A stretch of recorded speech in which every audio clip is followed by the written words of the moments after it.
Now, cancer has become one of the most common diseases in recent years. Genetics, diet, lifestyle, they've all been named as the main causes of the increasing number of people diagnosed with cancer. Our own SABC SAFM Radio personality has been diagnosed with colon cancer, and we caught up with her to chat about what she's going through and find out a little bit more on the story. It's a Friday morning, and with most people at work, Soweto looks peaceful at this time of the day. For Rowena Baird, the day will be spent at the oncology, where she has a scheduled appointment for chemotherapy for colon cancer treatment. The day starts with Rowena preparing her overnight bag. Even though she has help at home, she still prefers to spend a few days after chemo session at her sister's house. We followed Rowena to the hospital, and on arrival, we spoke to one of her doctors. Colon cancer is what we call, in terms of the things that cause it, is multifactorial. So that means that there's lots of things that are involved that results in you eventually developing cancer. Some of them are genetic, okay? So it's the parents that you have. Sometimes it's the diet, it's a lifestyle that you lead.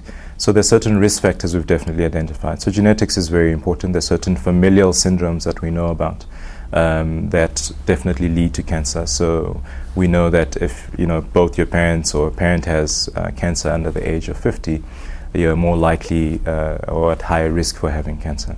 So surveillance is very much a part of this, which means that at a certain age you need to start going and having colonoscopies. So screening is a very important thing. Listening to Morning Talk on SAFM, South Africa's news and information leader. Because of the effect chemo has on most patients, we had to schedule another day to catch up with Rowena.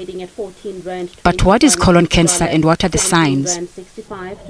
I had funny symptoms. I had stomachache and I was throwing up and I was just generally sick. And then I went to the doctor. And the doctor thought that it's irritable bowel syndrome. They did a couple of tests, and whatever initial tests they did showed that it warranted me being admitted into hospital. So they admitted me, and I was in hospital for 7 days. They did more tests, they ran more tests, and I think they were a little reticent to come out and say, look, you have cancer. It takes about 3 hours to administer Rowena's chemotherapy, which often leaves her very tired and lethargic. On chemo days, her sister Michelle, who is her support system, patiently waits by her side. And then they drive off to her sister's place in Centurion.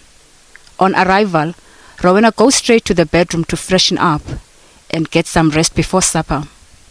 On days of chemo, self-employed Michelle plans her day to allow time at the hospital. But how has this impacted their lives? It was devastating, to tell you the truth, when I get her, because Urowi, she's the only member in Shegena in the family. We lost our parents a while ago. We lost our grandparents. So our family unit really contains of myself, her son Vuyo, and my children. Recently we've had grandchildren, we're blessed with that. The value of quality relations has become more meaningful, and Moira, who is one of Rowena's best friends, was one of the first people to know. She told me she was in hospital because she thought she had gastro. And because of that, I think I never spoke to her for 2-3 days because I thought it was gastro and she was being discharged.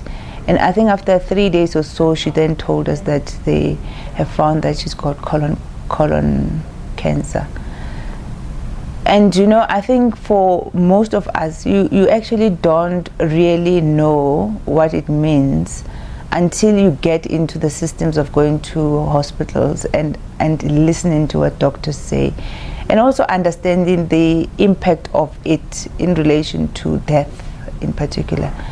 So I must say it was quite traumatic for us. I mean, if I were to caution people, just listen to your body. We know our bodies, and if anything seems to be out of the ordinary, then go to the doctor,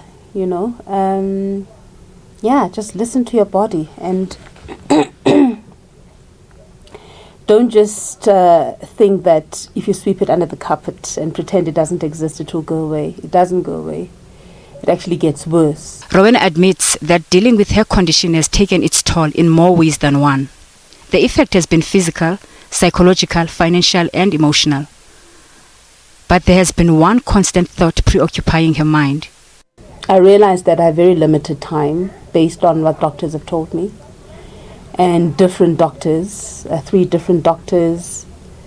I know that I've got limited time, so I think about the fact that I have limited time, and if it were to happen, I guess I'm ready. The situation has highlighted how valuable life is, inspiring Rowena to live her life to the fullest. Recently, she decided to throw caution to the wind.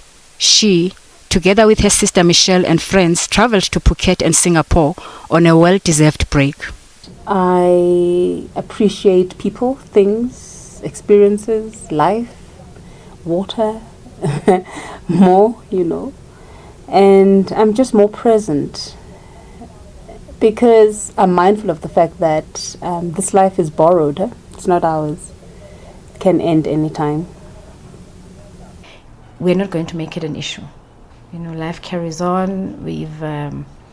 We've spoken about things that people don't normally talk about. What happens when I'm gone? Oh,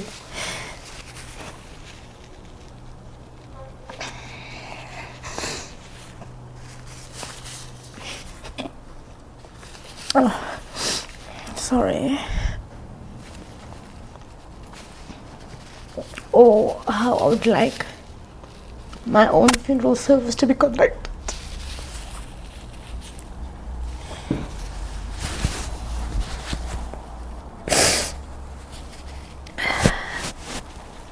But these are conversations we've had, and so anything happens, we know where to from here. But for now, we still have each other. Bukelo Mapechana for Morning Live.